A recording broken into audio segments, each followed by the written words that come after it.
Assalamualaikum warahmatullahi wabarakatuh.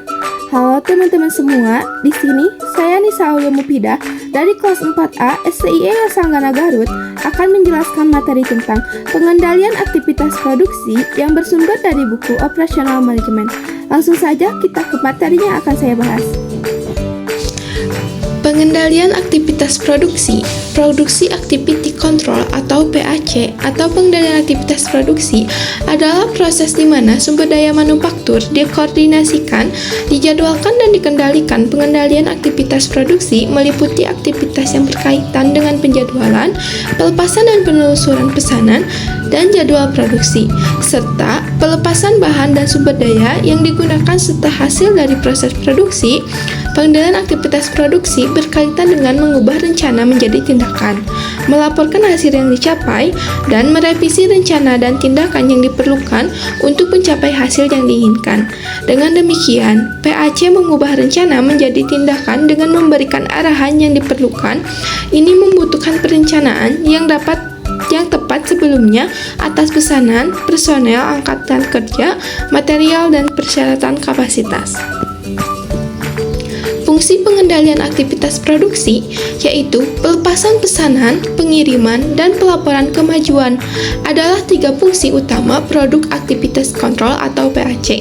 Pengiriman adalah aktivitas pesanan per paket awal.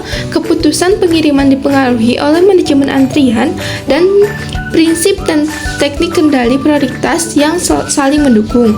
Mereka berguna dalam mengelola waktu tunggu, panjang antrian, waktu ideal pada pusat kerja, dan penyelesaian pesanan terjadwal.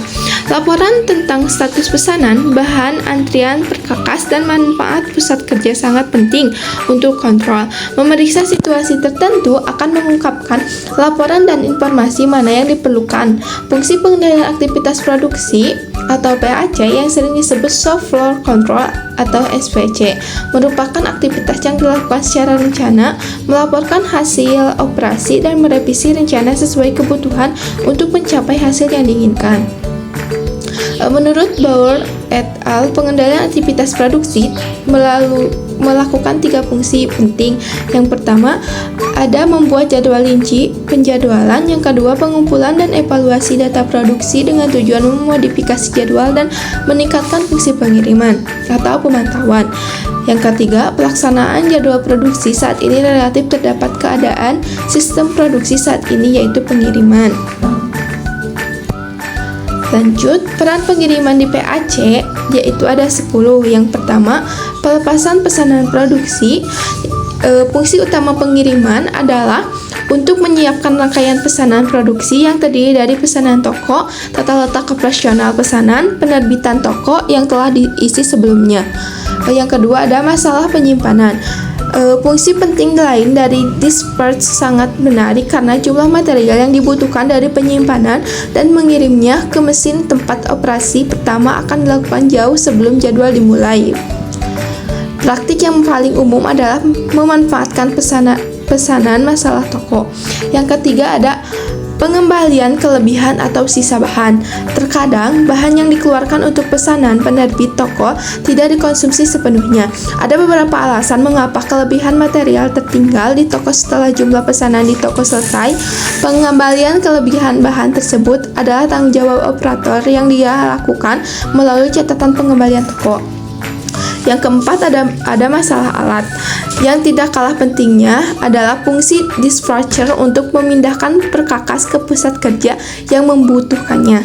Yang selanjutnya, yang kelima ada toko dan transportasi antar departemen, merupakan fungsi penting lain dari pengiriman. Yang keenam ada inspeksi pertama dan tahap. Departemen inspeksi pendasar menerima perintah inspeksi dari kantor pengirim, melaksanakannya. Perintah inspeksi tertulis diperlukan untuk mengotorisasi inspeksi guna memverifikasi kebenaran penyetelan alat mesin. Yang selanjutnya ada koordinasi dengan penjadwalan. Alur proses penetapan operasi dan urutannya, sementara penjadwalan menetapkan pengaturan waktu menjadi operasi yang berbeda untuk dilakukan oleh orang dan mesin yang berbeda. Selanjutnya ada alokasi pekerjaan ke mesin.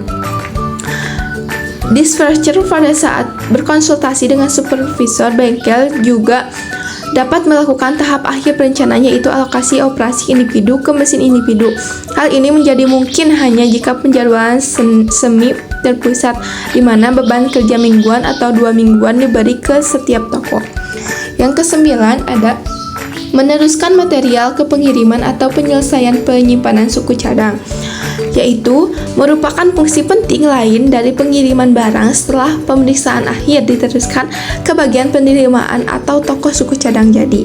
Yang terakhir, ada pengumpulan lembar rute dan tata letak operasional pada akhir proses produksi, yaitu tata letak operasional setelah barang diproduksi perlu dikumpulkan kembali dari toko dan diarsipkan sehingga dapat diterbitkan kembali nanti. Jika tata letak operasi tidak dikumpulkan dan dibiarkan tetap berada di toko, akan kotor atau bahkan hilang sehingga perlu diganti pada saat produksi ulang di jalan. Hal ini akan menambah biaya operasional. Selanjutnya, konsep pemrograman. Kemajuan adalah proses pemeriksaan kinerja aktual terhadap rencana produksi dan melaporkan masalah di lapangan kepada otoritas terkait untuk tindakan korektif. Fungsi kemajuan terdiri dari pengawasan aliran material, mengendali penundaan dan interupsi, mengambil langkah-langkah untuk mempercepat operasi yang tersisa, dan mengkomunikasikan kemungkinan penundaan kepada pelanggan jika diperlukan. Progressing terdiri dari 3 fungsi penting. Berikut ini dalam konteks pencatatan kemajuan pekerjaan dan perbandingan kemajuan aktual terdapat rencana produksi antara lain. Yang pertama ada mempercepat operasi yang tersisa. Yang kedua, mengkomunikasikan penundaan yang diantisipasi dalam pengiriman ke penjualan pelanggan. Yang ketiga, mencatat kemajuan pekerjaan yang sebenarnya.